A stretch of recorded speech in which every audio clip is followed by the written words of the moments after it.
I hope you guys are doing blessed today. Okay.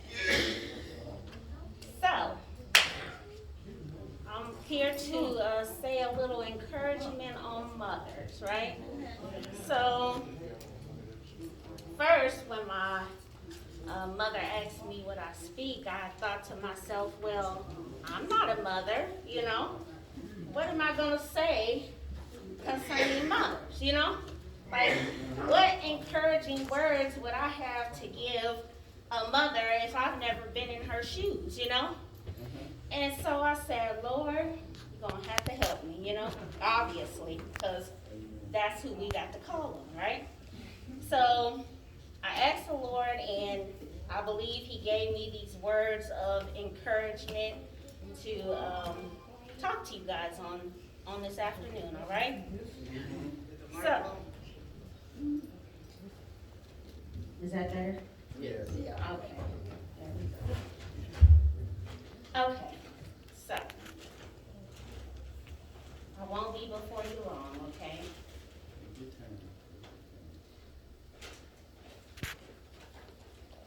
We're going to start with Proverbs 31:25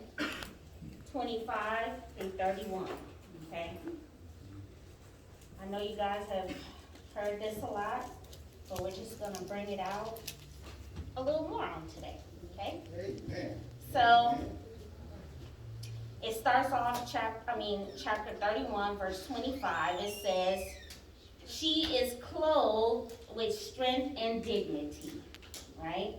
She can laugh at the days to come. She speaks with wisdom, right? Yeah. And faithful instruction is on her tongue, right? She's a wise woman, mother. She watches over the affairs of her household and does not eat the bread of idleness, right? So she's always has something to do. She doesn't just sit around idle, you know. Yeah. Her children arise and call her blessed. It says her husband also, and he praises her, right? It says many women do noble things, but you surpass them all, right? It says charm is deceptive, right? People can be very charming, but sometimes you don't know their motives behind their charm, you know? It says, and beauty is fleeting. We're not always going to be beautiful on the outside is what it's talking about, you know? We get older, things start to sag, hang, go to the left, to the right, you know what I'm saying? Your beauty is not always going to be like when you were in your youth, you know? It says, but a woman who fears the Lord, that's the thing. A woman who fears the Lord is to be praised, right? Amen. Give her the reward she has earned. It says, and let her works bring her praise at the city gate, right?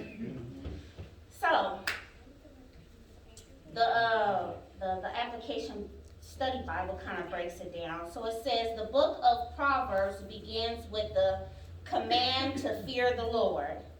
It says and ends with the picture of a woman who fulfills this command. It says her qualities are mentioned throughout the book. Hard work, right? She's a hard worker. She fears God. She respects her spouse, right? Sometimes, I'm not married, but I can imagine. I've been in relationships. Sometimes it may be hard to respect your spouse, you know? But the Bible says she respects her spouse, you know? It goes both ways, you know? It says foresight. She has foresight, right? It says encouragement, care for others, and concern for the poor, right? Wisdom in handling money. That, you can't, I like to shop, right? But I had to pray and say, Lord, you're going to have to help me get this under control, Because if I'm going to be a wife one day, I can't be using the bill money to go out and buy shoes, and buy clothes, You're going to have to put on this. So he has given me wisdom on how to manage my finances, and I thank him for that, you know. It says these qualities, when coupled with fear of God, lead to enjoyment, success, honor, and worth. It says Proverbs is very practical for our day, right? Because it shows us how to become wise, make good decisions, and live according to God's ideal. Yeah. The other one says Proverbs has a lot to say about women. How fitting that the book ends with the picture of a woman of strong character, right? You know what character is, right? Great wisdom, many skills, and great compassion. Some people have the mistaken idea that the ideal woman in the Bible is retiring, servile, and entirely domestic, meaning she's at home, she just serves the home, serves her children, serves her husband, that's it, right? And there's nothing wrong with that if that's what you want and if that's what you and your husband have agreed on, right? It says, not so. This woman is an excellent wife and mother. She is also a manufacturer, importer, a manager, a realtor, farmer, seamstress, upholsterer, and a merchant. It says her strength and dignity do not come from her amazing achievements. However, they are a result of her reverence for God. It says in our society, when physical appearance counts for so much, right? We put so much emphasis on beauty, correct? We live in a society that upholds you if you're beautiful, and if you aren't so beautiful, then, you better have some other good qualities about you, It says, it may surprise us to realize that her appearance is never mentioned, right? It never talks about her appearance in verse 25 through 31. It says her attractiveness comes entirely from her character. The woman described in this chapter has outstanding abilities. Her family social position is high. In fact, she may not be one woman at all. She may be a composite portrait of ideal womanhood, right? Because there's not enough hours in a day for one woman, I believe, to do all this, She should. It says, do not see her as a model to imitate, right? In everyday detail, it says, your days are not long enough, like I just said, right? To do everything she does. It says, see her instead as an inspiration to be all you can be, right? All you could be, right? Don't aspire to be her, but take some qualities that it is that she shows, characteristics that she shows, and put it towards yourself and be all that you can be, It says, we can't be just like her, but we can learn from her industry, integrity, and resourcefulness, right? Okay. So then we're going to go on to Proverbs 1, right? 8 through 9. And Proverbs 1, 8 and 9 says,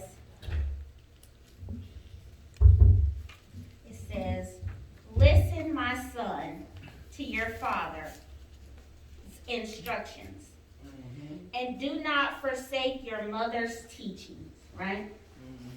It says, they will be a garland to grace your head and a chain to adorn your neck, okay? So what a garland is it's flowers or leaves that are sewn together and they can go around your head, right? It says, or a chain to adorn your neck. and so happen I have a chain, right? That is a representation of how it's adorning my neck, correct? It adds to the ensemble, right? So adorn it is to make more beautiful or to enhance, right? To enrich, right? This necklace has enriched my outfit, or else I'd probably look a little plain, right? So what I came up with was, well, what the Lord put in my mind, right? Because I didn't come up with nothing. It says people will be able to see instructions and the teachings that your mother and father taught you, because they are like a garland that graces your head, right? And a chain that adorns your neck. It says when a garland is around your head, it's something that is beautiful, right? Flowers and wreaths, it's a beautiful thing, right? It says it's a wreath, flowers or leaves, like I had said, that's sewn together. A chain is something that adorns your neck. It says, so basically, what I got out of it is the representation of the garland and the chain means that when you go out into the world, how you conduct yourself, right? Your character, how you talk to people, and how you talk when you think no one is listening, right? How you act, how you treat people with respect, your work ethic, and the way you move about in this world. If you show integrity, right?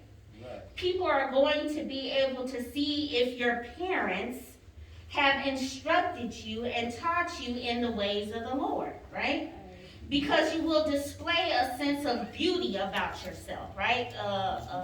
Adorn, it enhances things, right? You'll display a sense of beauty about yourself. You will enhance the environment that you are in, right? And you will enrich people's lives, right? So that's what I got out of that that chapter and that verse. So then the next one was Isaiah 66 and 13. And Isaiah 66 and 13 says, as a mother comforts her child, so will I comfort you. And you will be comforted over Jerusalem, right? So we know that a mother's role, one of a mother's role, right, is to comfort her children, right? Mother, grandmama, who, it is to comfort her children, right? To be there when your child is feeling sad, when they've hurt themselves, when they need encouragement, whatever they're going through in life. That is a mother's role usually. That's what she does, And so it led me to 2 Corinthians 1 and 4, which says, who comforts us in all our troubles, right? It's a question. So that we can comfort those in any trouble with the comfort, right, we ourselves have received from God, right? So he's the ultimate comforter, right? So it all had to come back to him, right? Because without him, a mother doesn't know how to mother, right? Without him, a mother doesn't know how to encourage. She doesn't know how to comfort. She doesn't know how to have a listening ear, right? She doesn't know how to just give instruction without the wisdom of God. Whether she's saved or not saved, it all comes from the Lord, right? So it says, many think that when God comforts us, our troubles should go away, right? Just like we thought when we got saved. Well, I ain't gonna speak for nobody else. I thought when I got saved, it's all good now, I'm straight. But that's a lot of times when a lot of the tests and trials and pain come, right? Because now the enemy is really active, right? But you have that hope like the word says, what's that scripture, Lord? Be encouraged, for I have overcome the world, right? So he's overcome, so you know you're gonna be all right? Little side note, I got off track, but it's all in there. It says, but if that were always, right? If that were always so, people would turn to God only out of a desire to be relieved of pain and not out of love for Him. Correct?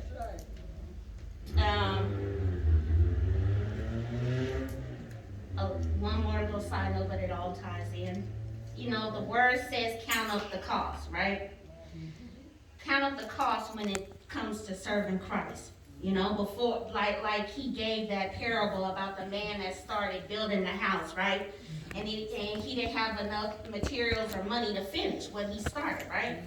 So God lets us know that we have to count up the cost, what it's going to be to serve Him, you know? And when I first got saved, I didn't count up the cost. Like it says, I got saved because I wanted relief, right? I wanted relief from the torment that was going on in my mind, right? I wanted relief from anxiety, depression. I just wanted relief, and I knew who I could go to get that relief, right? So, but that's all I thought about, because I knew that He would take it away, right? I thought right at that time, but it didn't happen right at that time I got saved. Eventually, He took it away, right? But He took it away.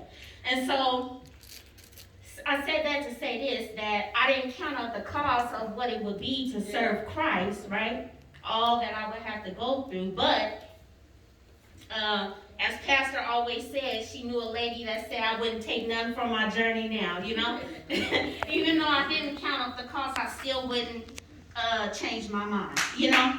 I wouldn't go back. So, it says, we must understand that being comforted can also mean receiving strength, right?